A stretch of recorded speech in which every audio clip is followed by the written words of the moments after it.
네, 안녕하세요. 자, 오늘은 제 5장 통관 할 차례죠. 예, 그래서 한, 이번 시간하고 한 다음 시간 정도면 이제 이론은 거의 다 마무리가 됩니다. 예, 그래서 오늘 통관 1시간 동안 통관하고 그 다음 파트인 그 보세구역 파트, 예, 이렇게 끝나면 될 것 같아요. 자, 그럼 통관 바로 보시죠.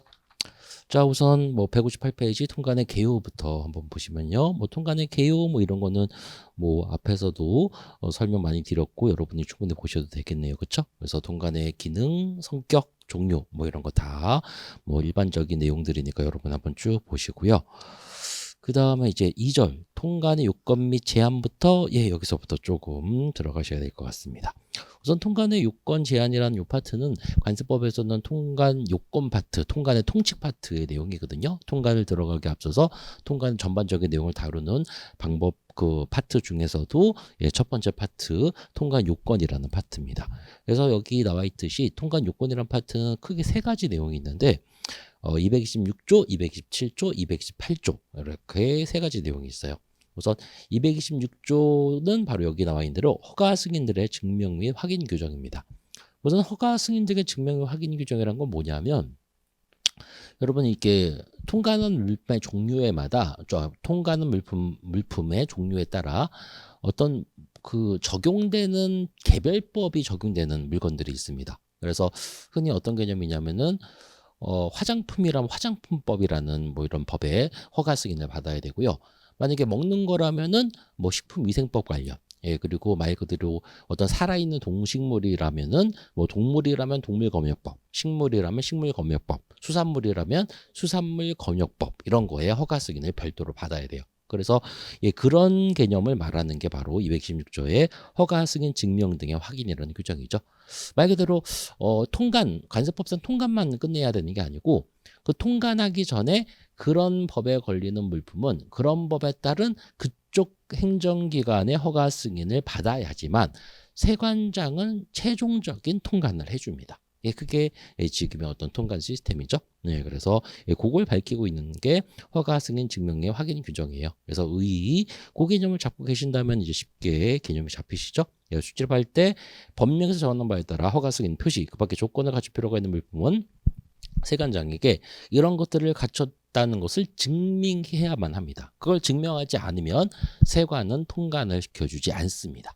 그러니까 이게 예전하고 좀 달라진 건 뭐냐면요. 예전에는 통관은 통관대로 따라하고 그리고 사후에 통관 후에 실질적으로 어떤 그 일반 사회에 유통되기 전까지 개별법을 따르는 이런 식으로 이중적으로 개념을 잡았던 적도 있었어요. 근데 그런 식으로 하다 보니까 실질적으로 이제 통관시켜 놓고 나서 그걸 안 지키고 막 이렇게 유통시키고 막 이런 개념이 많아서 꽤 오래 전부터 통관 전에 이런 걸 전부 다 완비해야지만 통관을 해주는 이런 시스템으로 바뀌었습니다. 그래서 그거 생각하시면 되겠고요. 요거에 관련된 법이 상당히 많아요. 당연히 뭐 수입 수출 다 있습니다만 수입에 훨씬 더 까다롭게 개념이 잡혀 있겠죠. 뭐 그 법의 숫자만 해도 53개에서 60개, 53, 4개로 제가 알고 있는데 어마어마하게 많은 거죠. 많은 거죠. 그래서 뭐 물 같은 경우에는 뭐 먹는 물 관리법 뭐 이런 것도 있고요. 여러분이 모르시던 어마어마한 이렇게 관련된 여러 가지 엄청난 많은 법이 있습니다. 그래서 그거 개념 잡으시면서 이제 보시면은 2번 기능 뭐 이런 것도 자연스럽게 이해하게 되실 거고요.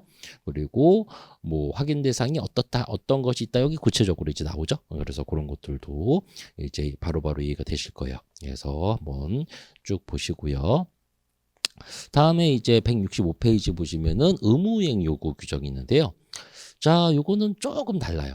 요거는 뭐냐면 통관을 할 때 너는 수입 이후에 이런 식으로 사용해야 돼. 이런 식으로 어떤 걸 해야 돼. 뭐 이런 것에 대한 규정입니다. 예, 그래서 요거의 가장 대표적인 예가 그 166페이지에 되게 잘 나와 있는데요.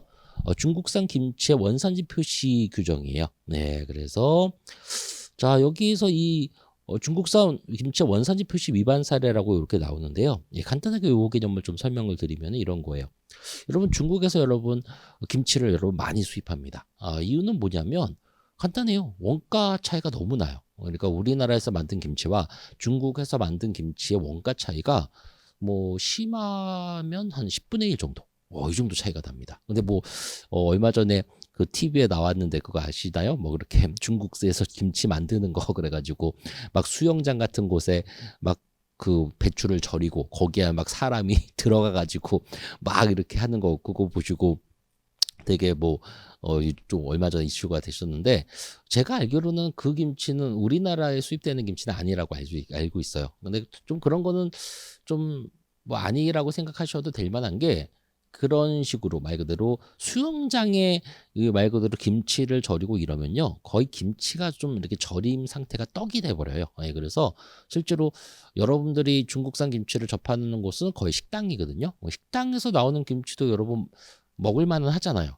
예, 그런 김치의 상태를 유지하려면 그렇게 생산을 해서는 안 됩니다. 예, 그래서 예, 그거는 어느 정도 안심하셔도 될 것 같긴 한데 어쨌든 저도 좀 기분이 좀 이상하네 해요. 예, 근데 자, 요거하고 이런 게 무슨 관계가 있냐면요. 우선 중국에서 우리나라에 수입하는 김치는 좀 전에 말씀드렸다시피 대부분 식당에서 쓰는 김치들이에요. 근데 식당도 이해하셔야 될 게 말씀드렸잖아요. 10분의 1 원가 차이가 난다고. 그러니까 어쩔 수 없는 건데 그러니까 식당에서 주로 쓰다 보니까 그 중국에서 그 포장 단위를 어떻게 하냐면 크게 포장을 합니다.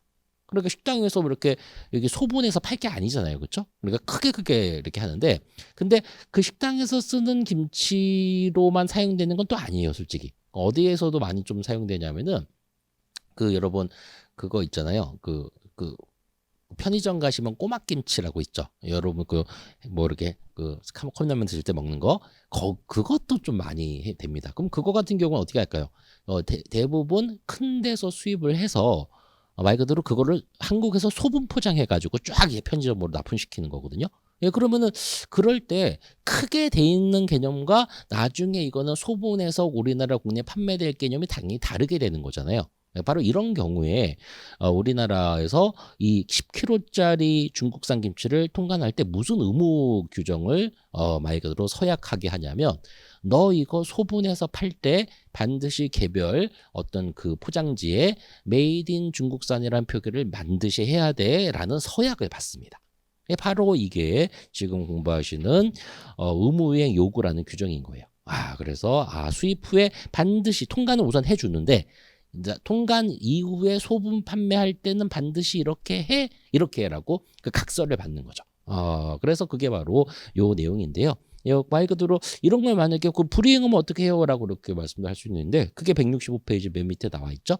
그래서 이런 불이행 문제 때문에 가끔 어떤 식으로 하냐면 우리나라 세관에서는요 말 그대로 이렇게 뭐 편의점 같은 데서도 한번 쭉 이렇게 그 검사를 나가요. 그러니까 어떻게 하냐면 편의점 쫙 나가가지고 거기에 소분된 김치를 전부 다 수거를 하는 거죠. 그다음에 그 수거된 그 김치 회사에다가 거기 보면 회사 다 나와 있잖아요. 전화번호. 그럼 전화를 해가지고 어떻게 하냐면 이거 어디서 수입한 겁니까를 일일이 조사한 다음에 잘못 만약에 표기돼 있으면은 전부 다 거기에 있는 모든 김치를 전량 회수시킵니다. 예, 그렇게 바로 165페이지 맨 밑에 있는 의무 불이행 시의 조치 규정, 즉 보호세구역 반입 명령 조치예요. 그래서 싹 다 회수한 다음에 다시 메이드 인 차이나를 전부 다 표기하게 한 다음에 다시 내보내요. 그래서 근데 한번 이런 행정명령에 걸리게 되면은 그 피해가 엄청납니다. 예, 그래서 다 이렇게 잘 못하게 이렇게 하고 있는 거죠. 그래서 의무비행 요구는 그런 규정이구나. 예, 이것도 그런 개념을 이해하시면 돼요.